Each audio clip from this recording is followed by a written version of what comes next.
శ్రీమాత్రే నమ. జయ గురు దత్తాత్రేయ నమ.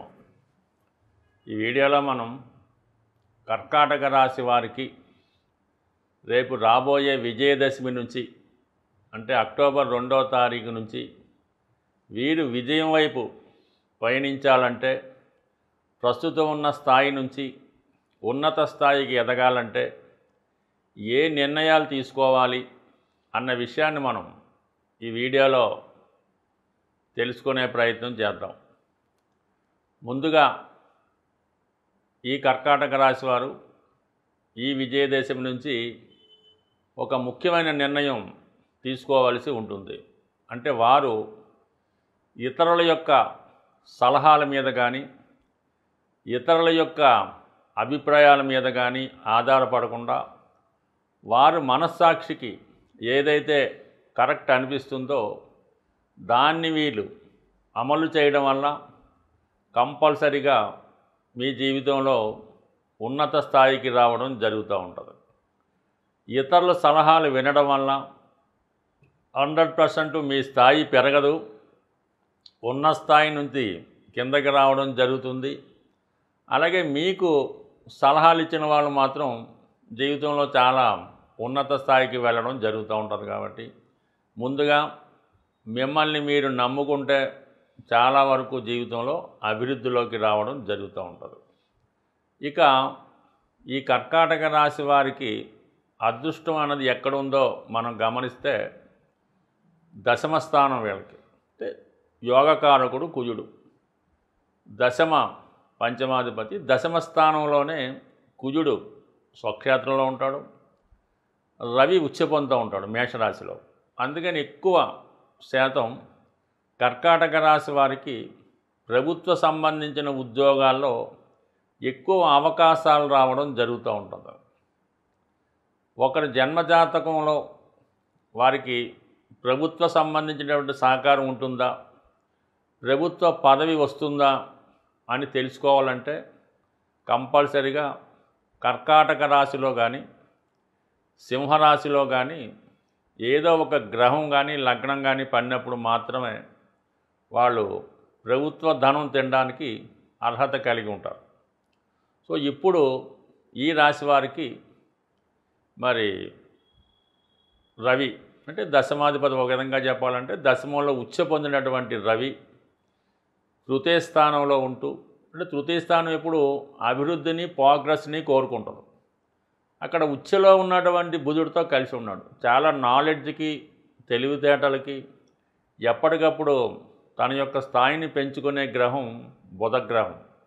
అటువంటి బుధుడితో రవి కలిసి ఉండడం, అది తృతీయ స్థానం అవటం వల్ల మరి కర్కాటక రాశి వారు ప్రభుత్వ ఉద్యోగం కొరకు ప్రయత్నం చేస్తూ ఉంటే కంపల్సరిగా పాతయన్ని పక్కన పెట్టి రేపు రాబోయే విజయదశమి రోజు మరి కంపల్సరిగా మీరు ప్రభుత్వ ఉద్యోగానికి సంబంధించినటువంటి సరంజామా ట్రై చేసుకోవడం, అప్లికేషన్ లాంటివి పెట్టుకోవడం, దాని మెటీరియల్ స్టడీ చేసుకొని మీరు స్టార్ట్ చేస్తే కంపల్సరిగా ఒక సంవత్సరంలో మీకు ప్రభుత్వ ఉద్యోగం అన్నది రావడం జరుగుతుంది. అలాగే మరి వృత్తికారకుడు అయినటువంటి శని, వృత్తికారకుడు శని కూడా మీకు అదృష్టవశాత్తు 9వ స్థానంలో ఉంటూ రవి భగవానుని వీక్షించడం చేస్తుంది. అంటే ఒక విధంగా ధనాధిపతి మీకు బుధుడు, ఇవన్నీ కూడా మీకు త్వరలో ఉద్యోగపరంగా ప్రభుత్వ ఆదాయం రావడానికి అనుకూలంగా ఈ గ్రహస్థితి చెప్పడం జరుగుతుంది. దాని తర్వాత కుజుడు చతుర్థంలో ఉండడం వలన, అలాగే త్వరలో కుజుడు నెమ్మదిగా బలవంతుడు అవుతున్నాడు అనమాట. ప్రస్తుతం తులారాశిలో ఉంటూ నెక్స్ట్ మంత్ కల్లా వృశ్చికం స్వక్షేత్రంలో ప్రవేశించి నెమ్మదిగా అక్కడి నుంచి తన ఉచ్చక్షేత్రమైనటువంటి మకరంలో ప్రవేశిస్తున్నాడు. అంటే కామన్గా మరి కర్కాటక రాశి వారికి దశమ స్థానాధిపతి గ్రోత్ వైపు, అభివృద్ధి వైపు వెళ్తున్నాడు. అంటే మీరు కూడా ఆ విధంగానే అభివృద్ధి చెందడం జరుగుతూ ఉంటుంది. మరి ఈ కారణం వల్ల మీరు ఏదైనా భూమికి సంబంధించినటువంటి బిజినెస్లో, అంటే రియల్ ఎస్టేట్ సంబంధించిన వ్యాపారంలో ప్రవేశించడం వల్ల కానీ, కన్స్ట్రక్షన్ రంగంలో ప్రవేశించడం వల్ల కానీ చాలా వరకు మీకు అభివృద్ధి కలిగే అవకాశం ఉన్నది. అందువలన ఆ రంగంలో వెళ్దాం అనుకున్న వాళ్ళు ఆ విధంగా కూడా వెళ్ళొచ్చు. అలాగే బాగా మీకు అనుకూలమైన ఇంకోటి ఏంటంటే పాడి పరిశ్రమలోకి ఎంటర్ అవ్వచ్చు.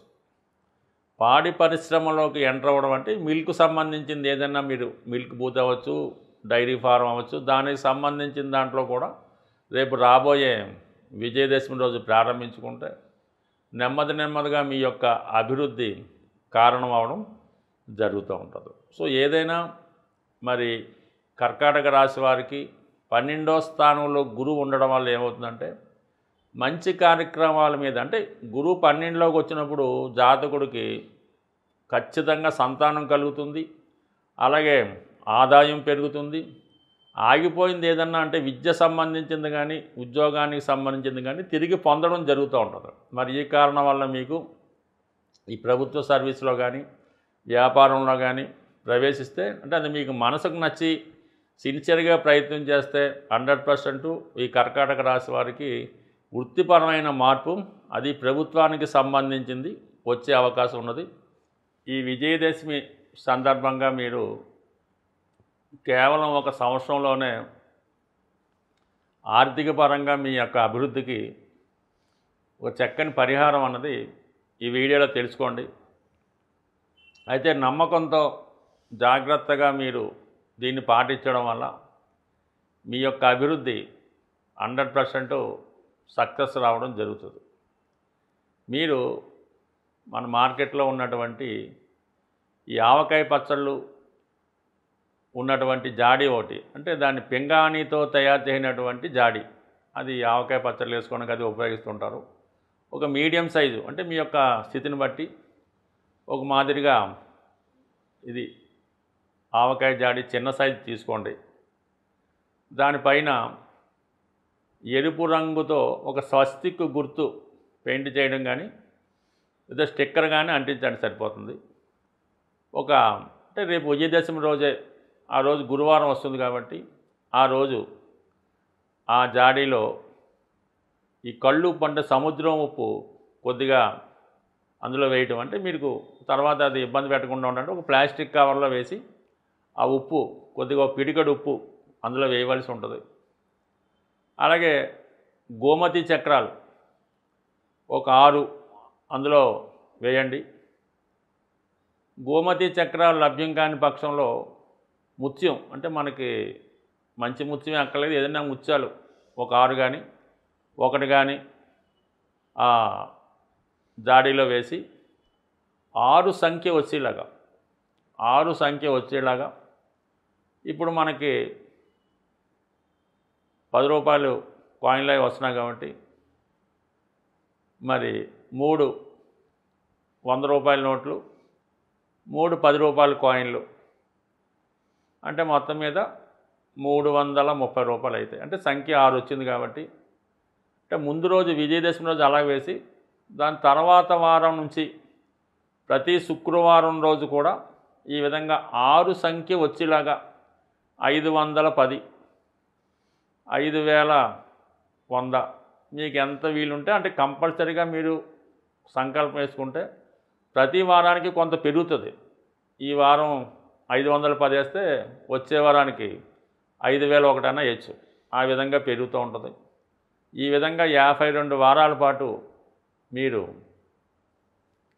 దీన్ని పోయడం అంటే ఈ ధనం ఏమవుతుందంటే ఈ కొత్త నోట్లా వేయటం వల్ల పైకి ఉబ్బుతాం పొంగుతున్నట్టు అనిపిస్తుంటుంది. దాన్ని నొక్కుపెట్టి ఆ మూత పెట్టేస్తూ ఉండాలన్నమాట. ఈ విధంగా ఆ ధనం మీకు బయటకు వచ్చే విధంగా కంప్లీట్గా ఒక 1 ఇయర్ దాన్ని వేసి దాన్ని ఒక సంవత్సరం మళ్ళీ విజయదశమి రాజుకి ఆ ధనంతో ఏదైనా ఒక గోల్డ్ ఎంత వస్తే అంత గోల్డ్ అది కొని అమ్మవారి రూపో లేదన్నా పెట్టి మామూలుగా అది మీ ఇంట్లో మీ అర్ధాంగికో మీ మదర్కో లేదంటే అమ్మవారికో పెట్టడం వల్ల కంప్లీట్గా మీ యొక్క అభివృద్ధి మీరు ఒక సంవత్సరం పాటు చేసి చూడండి. ఇందాక మనం ఏ రాశి వారికి ఆ రాశి చెప్పిన విధంగా మీకు అనుకున్న విధంగా గ్రహానికి అనుకూలంగా అది చేస్తూ ఈ విధంగా ఈ రెమెడీ పాటించడం వల్ల అవకాశం లేని వాళ్ళు కేవలం 60 రూపాయలతో అయినా స్టార్ట్ చేయొచ్చు. ప్రతి వారం 60 రూపాయలు వేయటం వల్ల చాలా వరకు ఎందరికో ఇది మామూలు సాధారణ వాళ్ళు ఈరోజు కోటీశ్వరులుగా మారడం జరిగింది. ఒకసారి మీరు కూడా ఈ రెమెడీ ఆచరించండి. అయితే ఆవకాయ జాడి పింగాణి తెలుపు రంగు కలర్ ఏదైనా పర్లేదు, స్వస్తిక్ దాని మీద స్టిక్కర్ కానీ పెయింట్ కానీ వేయవలసి ఉంటుంది. కంపల్సరీగా సాల్టు, గోమతి చక్రాలు, ముత్యాలు ఇవి వేయాలి. ఇవన్నీ లక్ష్మీప్రదం. ఇవన్నీ చేయడం వల్ల కంప్లీట్గా మీ యొక్క ఆర్థిక స్థితి బ్రహ్మాండంగా మారుతుంది. స్వస్తి.